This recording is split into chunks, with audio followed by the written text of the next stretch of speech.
Imagine holding your newborn in the neonatal intensive care unit. Yeah, the NICU. Right, the NICU. Right. And the monitors are just screaming, the air is thick with that clinical antiseptic hum. And the top geneticists in the hospital, the people who are supposed to have all the answers, they just look you in the eye and say, "We don't know what this is." It's an unimaginable weight. It really is. And 10 years ago, that was the absolute reality for every single family facing what we now know as PURA syndrome. You were just handed this diagnostic void, Mm-hmm. but you didn't stay in the dark. No, they absolutely did not. So for those of you listening right now, the parents, the carers, the families who actually live this reality every single day, this deep dive is custom tailored for you. Our mission today is to really explore the staggering power of the PURA Foundation. Which is just a massive force now. Exactly. We're going to unpack how this isolated group of parents built an international scientific powerhouse. We'll look at how your daily participation in things like the Global Patient Registry is, literally rewriting FDA protocols, and how finding your local PRA pals changes the entire trajectory of your child's life. And we have a really incredible stack of sources to pull from today to do this. We do. We've got clinical guidelines, the latest medical literature from 2024 and 2025, and deep structural data from the PURA Syndrome Foundation and its global partners. Yeah, and the sheer velocity of what this community has accomplished is, well, it's staggering when you look at the timeline. We're pulling from neurological journals, deep genomic analyses from the NIH, and, real-time laboratory updates. Right. But the through line in all these sources, it isn't just biology, it's advocacy. We're looking at how a completely marginalized patient population just took control of their own scientific destiny. To truly understand the magnitude of where the PURA community is today, we have to look at the pivot point. The moment the lights turned on. October 23, 2014. Yes, that was the day. The day the very first clinical paper was published, recognizing PURA syndrome as a distinct condition. This was spearheaded by Dr. David Hunt at the University of Southampton, right alongside parallel research from Dr. Seema Lalani's team over at Baylor. Yeah, those two teams were crucial. But before that date, before October 2014, families were trapped in this category called SWAN, which stands for a syndrome without a name. And living with a SWAN is, it's a very specific kind of psychological torture. You can't even imagine. You're treating the severe neonatal hypotonia, you're managing these terrifying respiratory crises, the developmental delays, but you are effectively fighting a ghost. The medical establishment is inherently structural, right? It relies on categories. Right, billing codes, diagnostic criteria. Exactly. When you don't fit into a diagnostic code, you often struggle to access specialized funding or targeted therapies. Even basic clinical validation is hard to get. The doctors are just putting out fires without knowing what is actually burning down the house. But 2014 changed the landscape, largely due to, the sudden accessibility and advancement of whole exome sequencing. We went from just looking at the outward symptoms, the phenotype, to looking at the fundamental biological blueprint, the genotype. They finally found the culprit. They did, on chromosome 5, specifically at the 5q31.3 locus, a mutation in the PRA gene. And finding that specific gene is it's like finding the master switchboard in a skyscraper. The PURA gene provides the instructions for synthesizing a protein called PUR-alpha. And in genetic terms, PUR-alpha is what we call highly conserved. Meaning evolution just hasn't messed with it for millions of years. Right. It hasn't changed because it is absolutely load-bearing to life. If a biological mechanism works perfectly, evolution locks it in across different species. PUR-alpha is a multifunctional master regulator. It binds directly to both DNA and RNA. Okay, so biologically, what does that actually mean? It means it controls transcription, which genes are turned on or off, and it manages DNA replication. But where it becomes critically relevant to the daily lives of the families listening is its role in the brain. PUR-alpha is essentially the architect of the neurological supply chain. Oh. Yeah, it directs the growth of neurons, the maturation of dendrites, and the formation of myelin. Let's break down that neurological supply chain for a second. Dendrites are the branches that allow brain cells to communicate with each other. And myelin is, it's the insulation around the wiring that ensures the signals actually get to where they need to go, right? That's spot on. And transporting the materials to build those specific structures requires PUR-alpha.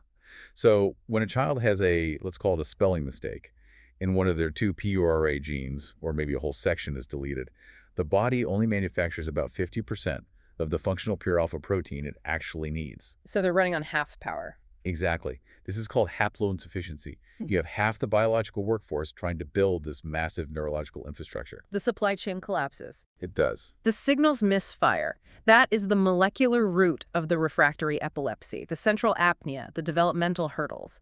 Suddenly, in 2014, the medical community realized they weren't dealing with a dozen random disconnected symptoms. They were dealing with a singular central deficit. The paradigm shifted completely. Hmm. But the initial numbers they're incredibly stark. When those first papers hit the journals, there were only about 15 identified cases globally. The estimated incidence rate hovered around 1 in 1,000,000. A literal 1 in a million. I mean, it is difficult to overstate how isolating that is. It's like being adrift in the middle of the Pacific Ocean at midnight. That's a terrifying thought. But identifying the gene was like someone firing a flare into the sky. Suddenly, everyone who was treading water out there in the dark realized they weren't alone. They actually had a direction to swim. And the trajectory from there is just a textbook example of community mobilization. As genetic testing protocols improved globally, the diagnostic net widened. The numbers grew from 15 to over 700 confirmed cases across 60 different countries by late 2024. That's incredible growth. You had families in Argentina, Denmark, Malaysia, and Australia all finding each other. But finding each other was really just step one. They didn't just tread water together, they built an entire fleet. They created the PURA Syndrome Foundation, partnered with groups like PURA Foundation Australia, Fundacja PURA Polska, and PURA Syndrome Deutschland. They structured a support network that is incredibly deliberate. Deliberate is the exact right word. When you look at the organizational architecture of these foundations, they recognized immediately that the emotional and practical needs of a rare disease family, well, they cannot be met by a generic hospital support group. No, it's just too specific. Right, so they established POPS, which is Parents of PRA Syndrome, as a highly secure private digital space exclusively for primary caregivers. And they also built these specialized silos, right? They have grand POPS for the grandparents and dedicated sibling outreach programs. Yes, and that compartmentalization is a survival mechanism. Caregivers in the POPS group are managing intense, life-threatening clinical realities. They are discussing the nuances of managing chronic dysphagia, titration schedules for heavy anti-epileptic drugs, or, what to do when a child goes into status epilepticus. Heavy stuff. That level of trauma and medical complexity requires a psychological safe room. It cannot be subjected to the public gaze or the well-meaning but ultimately hollow advice of people who just do not understand the stakes of a rare genetic condition. Have you tried essential oils kind of advice? Exactly, which is infuriating when you're dealing with refractory seizures. And the grandparents and siblings have entirely different emotional burdens. Grandparents are navigating a very complex dual grief. Because they're watching their grandchild struggle. Yes, while simultaneously watching their own child endure the crushing fatigue of lifelong caregiving. And siblings, they're dealing with the reality of living in a medically chaotic household where their own needs often have to take a backseat to an apnea alarm. So giving them their own peer spaces validates their specific, unique realities without forcing them to process it in front of the primary caregivers. I want to dig into the day-to-day reality of this network, though. Emotional validation is critical, absolutely. But what happens on a random Tuesday when a parent is utterly exhausted, the feeding pump is acting up, and they are facing a literal mountain of school administration paperwork? How does the foundation hive mind actually change the physical reality of raising a child with PURA? The translation of shared trauma into actionable tactical strategy is where the community becomes indispensable. Take the issue of communication, for example. The clinical data shows that the vast majority of individuals with PURA syndrome are nonverbal. Right. However, their receptive language, their ability to understand what is going on around them, is often remarkably strong. They are effectively trapped behind a neurological wall. The psychological frustration of knowing exactly what you want, but your brain refusing to let your mouth form the words, that must be agonizing. It is, and it leads to severe behavioral distress. But inside these networks, parents bypass the generic clinical advice and share highly specific augmentative and alternative communication strategies, AAC. So they aren't just saying, hey, try an AAC device. No, they are teaching each other how to map the interfaces of specific software. They share the micro milestones, how a child using a single eye gaze selection or adapting a modified sign language gesture is a monumental victory. They trade strategies on how to force school districts to integrate these specific devices into the classroom, rather than just letting the device sit in a backpack all day. Let's talk about those school districts because the administrative warfare is a massive theme in the sources we looked at. The sheer volume of bureaucracy required to keep a medically complex child integrated in society is just staggering. In the UK, for example, parents are constantly fighting over EHC plans. Oh, the EHC plans. The Education, Health, and Care Plan. It's a legally binding document that dictates the local authority's provision for the child. But drafting it is incredibly adversarial. The local authorities are often financially incentivized to keep the language as vague as possible. Right, they will write things like, the child requires access to a speech and language therapist, which sounds great on paper. It sounds great, but access to is a catastrophic legal loophole. Wow, really? Yes, it means the school can fulfill their legal obligation by simply having a therapist on the district payroll, even if that therapist only sees the child once a term. That's awful. The PURA Parent Network has learned this the hard way. They coach the newly diagnosed parents to demand hyper-specific language in Section F of the document. They teach them to insist on phrasing like, the child will receive direct one-on-one intervention from a qualified speech and language therapist for 45 minutes 3 times per week. They are essentially crowdsourcing legal representation. Absolutely. They share templates for evidence gathering, strategies for requesting independent occupational therapy assessments long before the annual review, and the exact procedures for escalating to the SEND tribunal when a local authority inevitably denies a request. It is a masterclass in bureaucratic navigation. And it extends to financial survival, too. The sources detail the labyrinth of the carer's allowance, specifically looking at the system in Northern Ireland as a case study. The base requirement is caring for someone at least 35 hours a week, which, let's be honest, is a laughable threshold for a PRA parent who's providing 168 hours of care a week. It's a 247 job. Exactly. But the earnings threshold is incredibly rigid. You lose the entire allowance if you earn a single penny over the weekly limit after deduction. A single penny. A single penny. But navigating what actually counts as an allowable deduction, understanding that you can offset half of your occupational pension contributions or specific travel expenses between varied work sites, it requires a level of forensic accounting that a sleep-deprived parent simply does not have the bandwidth for. Who has the time to figure that out while managing a feeding tube? Nobody. So the community shares the exact mathematical formulas, the specific forms like the DS-700 for those under state pension age, and they warn each other about the knock-on effects, like how claiming the allowance might accidentally cancel out the severe disability premium and the child's own benefit package. It is a full-time, unpaid administrative job layered on top of 247 nursing care. Doing that in isolation breaks people. Doing it with a global network of veterans who have already mapped the minefield, well, that's the difference between surviving and drowning. It really is. But here is the critical pivot. The community didn't just stop at defense. They didn't just build a fortress to survive the bureaucracy and the seizures. They went on the offensive. They decided to attack the root cause of the syndrome itself. This is, to me, the most profound aspect of the PURA story. They initiated a structural takeover of the scientific process by building 2 massive pillars of research, the Global Patient Registry and the Global Biobank. Let's start with the registry, which is managed alongside the researchers at the University of Southampton.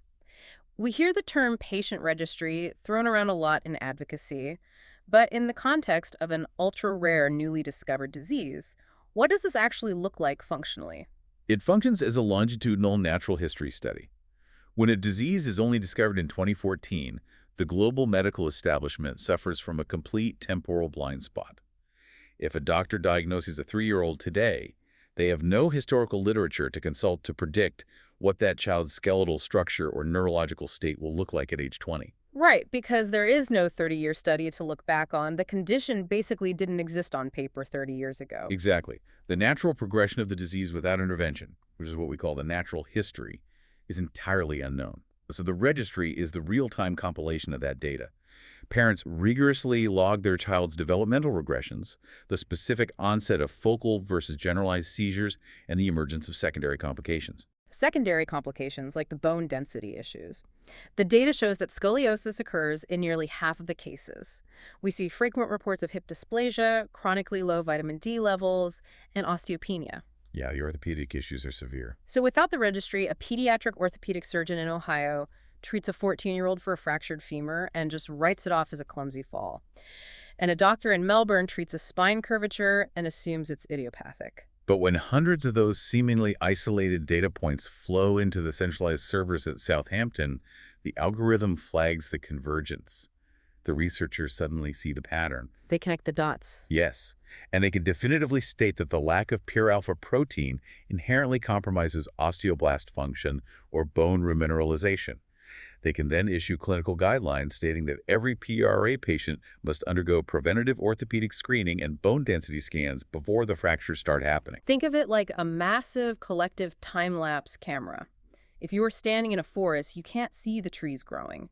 But if 700 people are taking a photo every single day from different angles, you can stitch them together and finally see the entire ecosystem moving.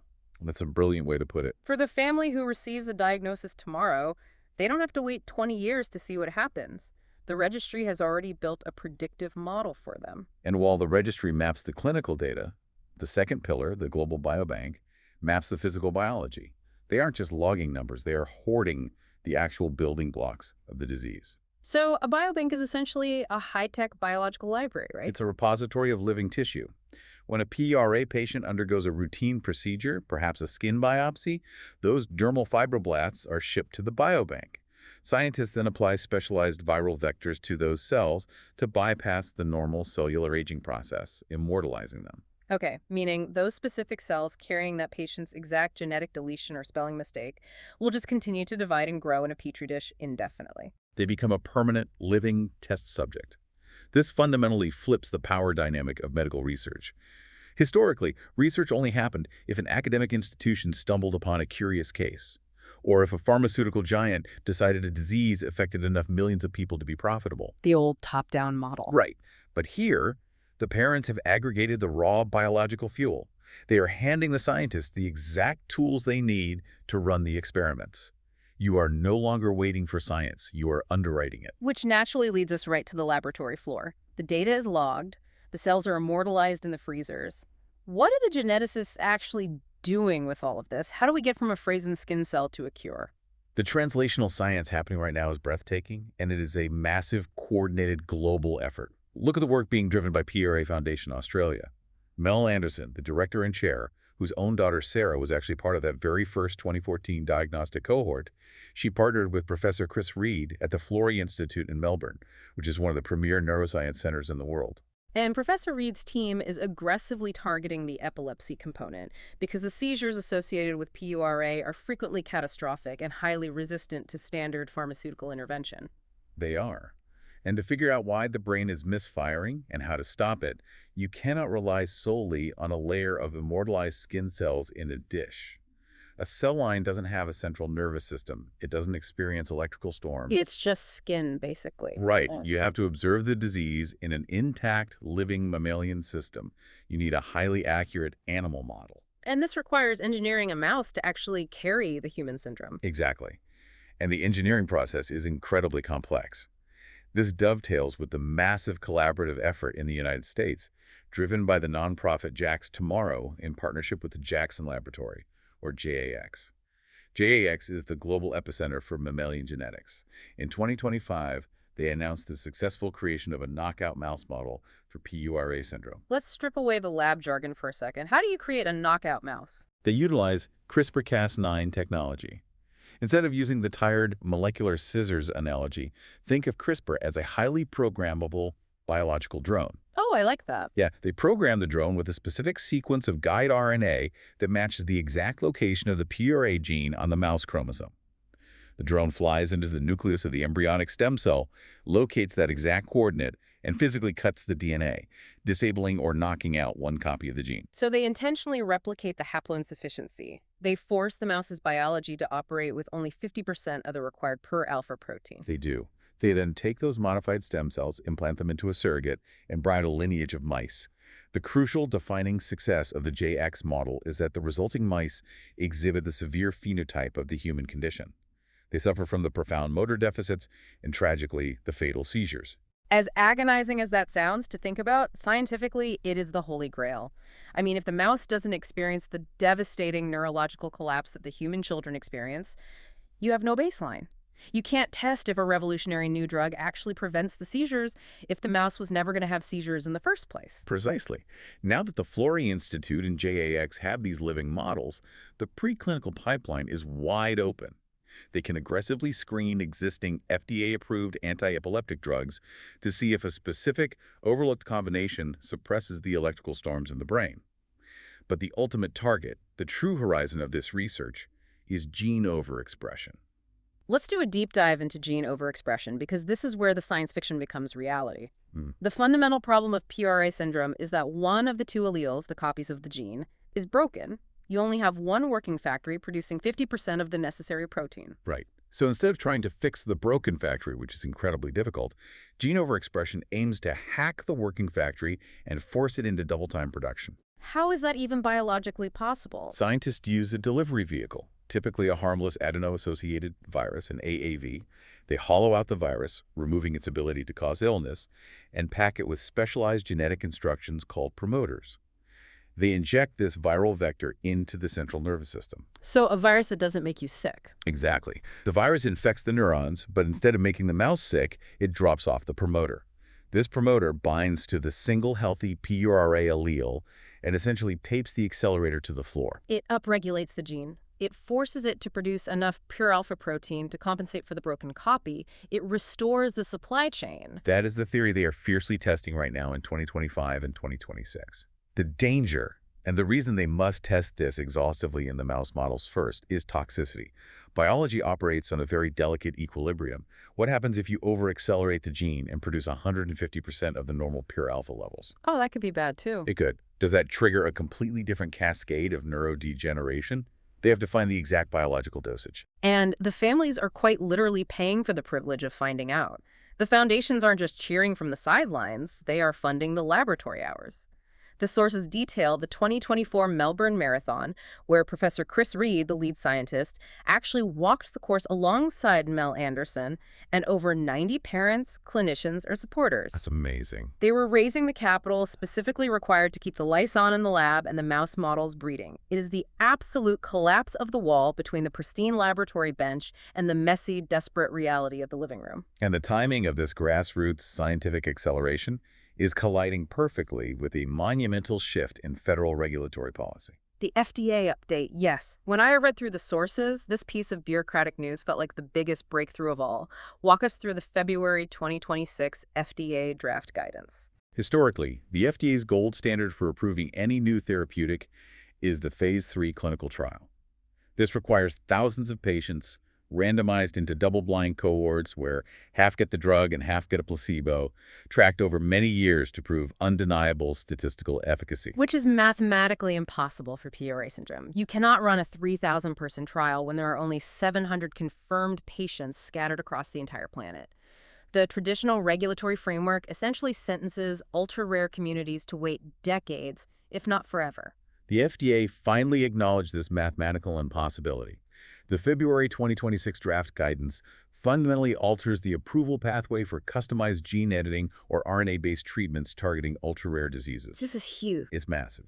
The agency stated they will now consider granting approval based on the demonstration of a plausible mechanism of action, coupled with robust preclinical evidence and deep natural history data, rather than demanding the massive, impossible clinical trials. Let's synthesize the magnitude of what that means for the listener right now. The FDA is saying, if you can prove your viral vector safely upregulates the healthy allele in the Southampton immortalized cell lines, well, we can't use ellipses, so let's say if you prove that. Right, in the cell line. And you can prove that exact same therapy prevents the fatal seizures in the JAX knockout mouse model. And you have the exhaustive crowdsourced data from the Global Patient Registry proving exactly how the disease destroys the body without intervention. They will consider fast-tracking the cure directly to the patients. The parents built the registry. The parents funded the mouse models. The parents supply the biobank. The FDA just looked at the runway the PURA community constructed over the last 10 years and finally cleared them for takeoff. The entire paradigm of how a drug goes from a concept to a child's brain has been radically compressed. It is the ultimate vindication for every parent who spent an hour filling out a registry survey while their child finally slept. But we do have to ground this conversation because while the CRISPR models and the overexpression therapies are the brilliant hope for tomorrow, The families listening to this still have to wake up and manage the reality of today. And today looks very different than it did a decade ago. It does. We aren't just talking about keeping infants alive in the NICU anymore. We have to look at the long-term arc. As the baseline of medical care has evolved, particularly the aggressive, proactive management of severe respiratory infections and status epilepticus, the life expectancy for individuals with PURA syndrome has significantly extended. The clinical data in our sources is very clear. Survival well into adulthood is now the expectation, provided the major acute complications are managed. The Foundation data points to multiple individuals currently living with PURA syndrome in their 30s, 40s, and even 50s. That demographic reality fundamentally shifts the psychological burden on a newly diagnosed family. The initial suffocating terror of, will my baby survive, slowly morphs into an incredibly daunting, decades-long logistical puzzle. How do we orchestrate a lifetime of total care? Because surviving into adulthood doesn't mean aging out of the syndrome. These adults remain entirely dependent on caregivers for all activities of daily living: feeding, mobility, hygiene, and the complex administration of multiple medications. The physical weight of the child grows, while the physical stamina of the aging parent inevitably wanes. And the neurological profile evolves. The sources note that while individuals with PURA are predominantly characterized as having a highly social, loving, and engaging disposition, the transition into puberty and adulthood often brings new behavioral complexities. Like the emergence of severe anxiety. Yes. The anxiety is often rooted in sensory processing deficits. The brain's inability to efficiently filter environmental stimuli can lead to sudden, overwhelming sensory overload. This manifests in abrupt changes in routine, triggering intense distress. You see sensory seeking or sensory avoidance behaviors, repetitive hand flapping, extreme aversions to specific textures, or distress caused by particular acoustic frequencies. And when you layer that profound sensory distress over the inability to verbally articulate what is causing the panic, you get a pressure cooker. The sheer frustration of being misunderstood can result in self-injurious behaviors or aggressive outbursts. Which is incredibly hard on the families. It reinforces why the community's relentless focus on establishing functional AAC strategies early in life is so critical. If an adult can use a modified gesture or an eye gaze board to communicate that the lighting in the room is causing them physical pain, you diffuse the behavioral crisis before it explodes. Beyond the behavioral evolution, the most massive hurdle is the transition cliff. In almost every legal jurisdiction, the moment a child turns 18, the parents are legally stripped of their automatic authority to make medical or financial decisions, regardless of the child's profound cognitive disabilities. The clinical guidelines suggest that transition planning must begin by age 12. It takes years to navigate the legal machinery required to establish adult guardianship or durable power of attorney. You are dealing with court systems that are notoriously backlogged. Simultaneously, you are facing a massive medical transition. You are being forced out of the pediatric hospital systems, where the specialists are highly attuned to complex congenital genetic anomalies, and thrust into the adult healthcare system, Where an adult neurologist or a general practitioner has likely never heard the word PURA in their entire career. You have to start from scratch, educating a brand new team of doctors. You have to locate adult day programs or residential support facilities that are equipped to handle an individual who is nonverbal, non-ambulatory, and requires a G-tube and seizure rescue medications. It's overwhelming. And medically, the focus shifts heavily toward preservation. Implementing those 20-year bone health plans to combat the osteopenia, meticulously managing the scoliosis to ensure the spine doesn't compress the lungs, and protecting the respiratory system from aspiration pneumonia. If you are a parent listening to this right now, and you are currently running on 2 hours of sleep because the apnea monitor kept alarming, or you are fighting to get a single ounce of formula through a feeding tube, hearing about court-appointed guardianship and adult orthopedic transitions must feel absolutely crushing. It's a lot to take in. It feels like you are standing at the bottom of Everest, looking at the summit, and realizing the climbing never actually stops. How does a parent balance the desperate triage of the present with the sheer weight of this future? The feeling of being crushed by the future is universal in the rare disease space. But it is the precise reason the PURA Foundation was engineered the way it is. The fundamental promise of this community is that you do not have to solve the 20-year problem today. You only have to solve today's problem. That's powerful. When tomorrow's problem arrives, you lean on the parents who have already solved it. The parents in the POPS group who are currently navigating their 30-year-old's care plan are the ones who draft the guardianship roadmaps for the parents of the teenagers. The parents of the teenagers are the ones who teach the parents of the toddlers how to program the AAC devices. You don't have to bushwhack your way through the jungle. You just have to follow the trail blazed by the family directly in front of you. You are walking on a paved road built entirely by the advocacy, the grief, and the relentless love of the families who refuse to accept the darkness of a swan diagnosis. It is a breathtaking legacy. Let's zoom out and look at the entirety of what we have uncovered in this deep dive. A decade ago, PURA syndrome was an unnamed shadow. Families were drowning in isolation, battling terrifying symptoms with zero biological understanding of why their children were suffering. Then came the genetic revelation in 2014, the discovery of the PURA mutation at 5q31.3. The understanding that the severe neurological and physical deficits were all cascading from a singular lack of the master regulator protein, PUR-alpha. And from that handful of original cases, a global empire of advocacy was born. Families connected across oceans to build the PURA Syndrome Foundation. They created impenetrable, highly practical support ecosystems where caregivers teach each other how to bypass broken bureaucratic systems, secure legally airtight educational plans, and implement life-changing communication strategies. They rejected the passive role of the patient. They built the Global Patient Registry, compiling the natural history data necessary to understand the long-term skeletal and neurological evolution of the disease. They established the Global Biobank, immortalizing their children's biology to guarantee scientists would always have the cellular material required to hunt for a cure. They funded the creation of living, breathing CRISPR knockout mouse models at the Jackson Laboratory and the Florey Institute. They're actively pushing the boundaries of gene overexpression to artificially restore the brain's supply chain. It's incredible. And because they possess the foresight to build this massive infrastructure of data and biology, they are now perfectly positioned to leverage the FDA's groundbreaking 2026 guidance, bypassing impossible clinical trials for a direct route to targeted therapies. They have taken the profound trauma of an ultra-rare diagnosis and weaponized it into a highly sophisticated engine of scientific discovery, all while continuously catching each other as they navigate the exhausting, beautiful, lifelong reality of raising these children. So, to you listening, whether you are logging into the POPS group tonight to ask a question about a new seizure medication, whether you are filling out your annual registry update, or whether you are simply listening to this while you hold your child, understand that your daily existence is the fuel for this movement. You are an active, vital component of an international scientific powerhouse. It forces a profound reevaluation of how medicine works. For the entirety of modern history, medical research has been a strictly top-down hierarchy.